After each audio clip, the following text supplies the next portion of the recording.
आप बड़े कवि हैं या छोटे कवि हैं, ये आप तय नहीं करेंगे स्वयं कि आप हैं, ये सामने वाला तय करे कि वास्तव में आप कवि हैं भी या नहीं। और मैं हमेशा मानता हूँ कि मुंशी जो है ना, हम उस ईश्वर के मुंशी हैं जो हमसे वो अच्छे काम के लिए हमें चुनता है। हम सौभाग्यशाली हैं कि वो अपनी बात कहने के लिए हमें चुन रहा है और अपनी बात हमसे लिखवा रहा है। तो हमें किस बात का घमंड करना, हमें किस बात का घमंड करना, कुछ नहीं। गालिब ने कहा कि जो पहले निब वाले पेन आते थे ना, जो होल्डर बोलते थे, तो उससे लिखते थे। तो निब वाले पेन से जब वो लिखा करते थे शायरी अपनी, गालिब साहब, तो उसमें खरखर की आवाज़ आया करती थी। वो संदर्भ है, याद आ गया मुझे इसी बीच में मनोज की बात करते करते, है ना। तो वो खरखर की आवाज़, तो गालिब ने कहा कि ये खरखर की आवाज़ क्या है, जब मैं लिखता हूँ तो ये खरखर की आवाज़ क्यों आती है, ये क्या कारण है, ये खरखर की आवाज़ है क्या। तो बड़ी चिंता में थे, 2-4 दिन उलझे रहे।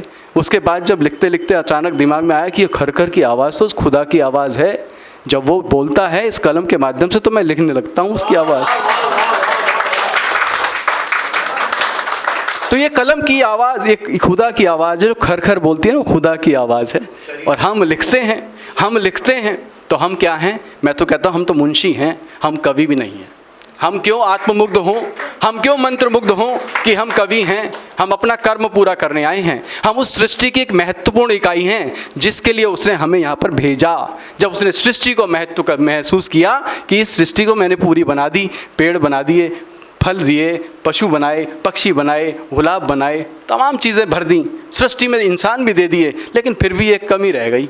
उस कमी को कौन पूरा करेगा? उस कमी को मनोज कामदेव पूरा करेगा, उस कमी को चेतन आनंद पूरा करेगा। तो इसलिए वो नीचे हमें भेजता है। लेकिन हम नीचे आके क्या करते हैं, दुर्भाग्यवश हम बगल में देखते हैं, हम दाएं देखते हैं, बाएं देखते हैं, और उसके बाद देखने के बाद हम उसकी कॉपी करते हैं, फिर उसकी कॉपी करते हैं। हम अपनी एक्सक्लूसिवनेस को भूल जाते हैं कि उस जिस उद्देश्य से उसने हमें यहाँ भेजा इस धरा पर, हम अपना उद्देश्य भूलकर जो है हम क्या करते हैं, हम कॉपी करना शुरू कर देते हैं। हम अपनापन भूल के दूसरों की नकल करते हैं, दूसरा बनने की कोशिश में चले जाते हैं। अरे भाई, जो तुम्हारे पास अपना है तुम अपना तो निकाल के दिखाओ।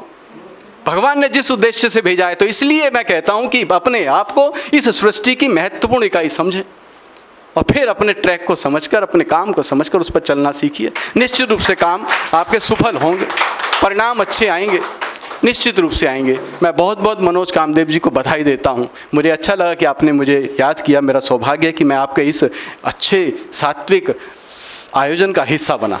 बहुत अच्छी बात, बहुत बहुत बधाई मनोज जी। आप इसके हकदार भी हैं कि आपके प्रति लिखा जाए। मुझे आपने आग्रह किया, आपने आदेश भी दिया, लेकिन मैं बस कुछ और व्यस्तताओं में रहा इन दिनों 6 महीने से कि मैं आपके लिए कुछ लिख नहीं पाया। और कहते हैं कि जिसके लिए भाव में भाव भरे हो ना मन में बहुत सारे, उसके लिए कुछ निकल ही नहीं पाता, निकल ही नहीं पाता।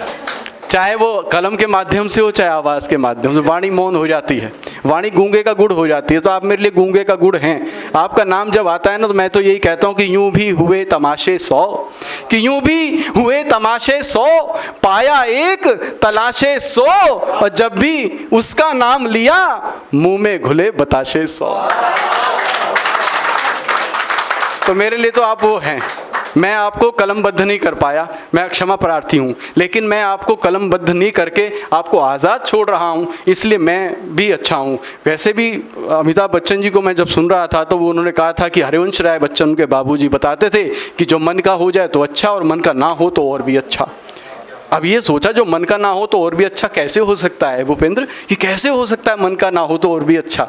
तो वो कहते हैं कि जो आपका मन है ना उसका नहीं हुआ, या वो आपके मन का हुआ तो अच्छा, आपके मन का नहीं हुआ तो आपके लिए गलत हो सकता है, लेकिन उस खुदा ने किया अपने मन का कर रहा है तो और भी अच्छा होगा। उसने पता नहीं आपके लिए क्या से क्या लिखा हो। आपके लिए मैंने अगर 500 शब्द का एक आर्टिकल नहीं लिखा, हो सकता है कि मैं कुछ और चीज़ें आपके लिए लेकर आ जाऊं, तो मुझे भगवान मौका देगा ऐसा।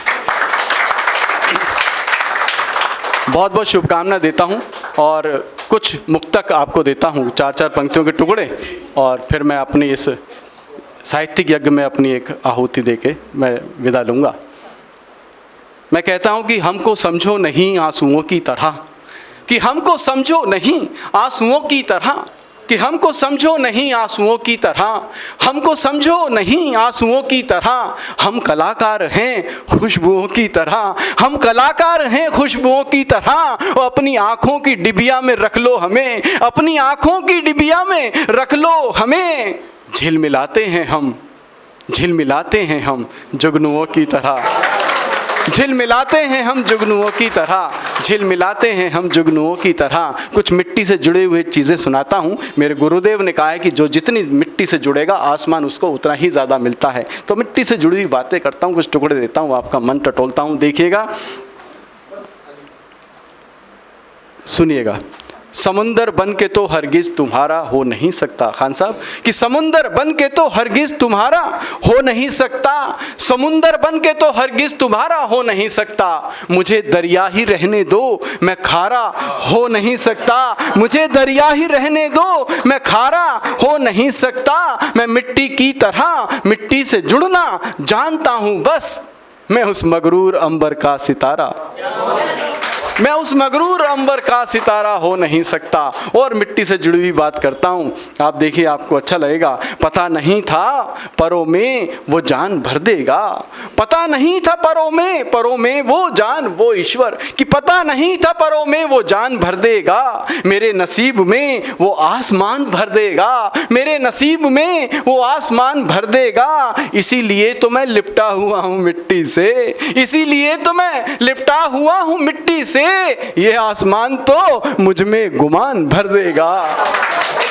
ये आसमान तो मुझ में गुमान भर देगा। और मिट्टी से जुड़ी हुई बात देता हूं, देखिएगा कि मेरे होठों से वो आंखों का पानी जोड़ देता है, मेरे होठों से वो आंखों का पानी, ईश्वर वो मेरे होठों से वो आंखों का पानी जोड़ देता है। मैं हंसता हूँ तो वो गम की कहानी जोड़ देता है, मैं हंसता हूँ तो वो गम की कहानी जोड़ देता है। मैं मिट्टी से जुड़ा हूँ, जब कभी ये सोचता हूँ तो वो मुझ में रंग सारे आसमानी जोड़ देता है, वो मुझ में रंग सारे आसमानी जोड़ देता है। कम अनुभव होंगे, उम्र भी शायद कम ही होगी, लेकिन मनोज से ज़्यादा है थोड़ी सी, आज पता चल गया मुझे।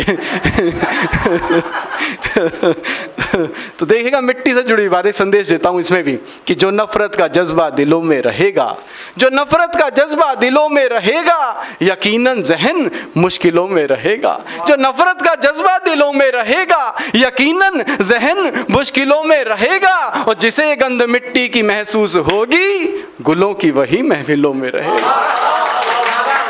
जिसे गंध मिट्टी की महसूस होगी, गुलों की वही महफिलों में रहेगा। जो नफरत का जज्बा दिलों में रहेगा।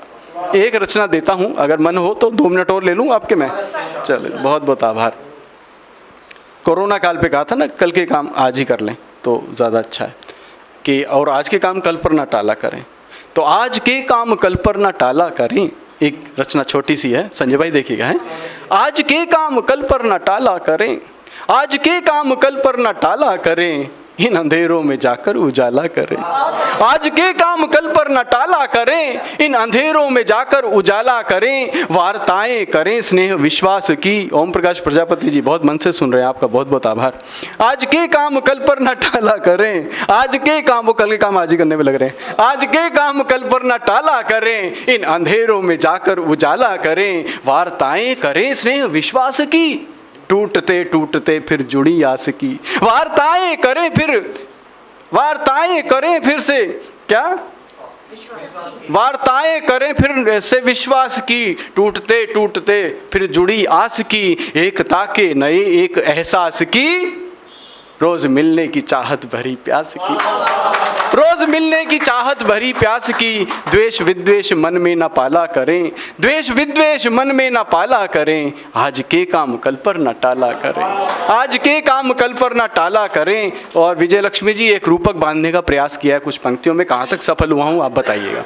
आज के काम कल पर न टाला करें, इन अंधेरों में जाकर उजाला करें। मन के कमरे में बिखरा है सामान जो, कि मन के कमरे में बिखरा है सामान जो, आओ फिर से उसे फिर सजाएं जरा।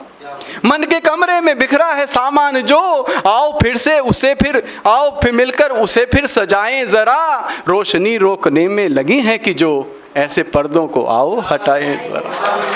रोशनी रोकने में लगे हैं कि जो ऐसे पर्दों को आओ हटाएं जरा, और गिरती तस्वीरों को भी संभाला करें, गिरती तस्वीरों को भी संभाला करें। आज के काम कल पर न टाला करें, आज के काम कल पर न टाला करें, आज के काम कल पर न टाला करें। अंतिम पंक्तियां हैं इस रचना की, सुनाता हूँ, देखिएगा। क्यों रखें अकड़ी अकड़ी हुई गर्दनें, ये आजकल समाज का चलन है, ये इंसानी चलन भी होता जा रहा है। वो देखिएगा, ये चीज़ें नहीं होनी चाहिए। उस पर कुछ पंक्तियां देता हूँ कि मन के आज के काम कल पर न टाला करें, इन अंधेरों में जाकर उजाला करें। क्यों रखें अकड़ी अकड़ी हुई गर्दनें, क्यों रखें अकड़ी अकड़ी हुई गर्दनें, देखिए सूखी लकड़ी हुई गर्दनें, देखिए सूखी लकड़ी हुई गर्दनें। एक दिन देखना खुद ही गिर जाएंगी, एक दिन देखना खुद ही झुक जाएंगी, ये अहम द्वारा जकड़ी हुई गर्दनें। एक दिन देखना खुद ही झुक जाएंगी, ये अहम द्वारा जकड़ी हुई गर्दनें। दंभ के गेह का, दंभ के गेह माने घर, दंभ के गेह का बंद ताला करें। लोग ताले खोलते हैं, मैं दूसरी बात कर रहा हूँ। दंभ के गेह का बंद ताला करें, आज के काम कल पर न टाला करें, इन अंधेरों में जाकर उजाला करें, आज के काम कल पर न टाला करें। बहुत बहुत धन्यवाद। अगर आप ये वीडियो YouTube पर देख रहे हैं तो हमारे चैनल को सब्सक्राइब करें और बेल आइकन को दबाना ना भूलें। अगर आप Facebook पर ये वीडियो देख रहे हैं तो हमारे पेज को लाइक करें।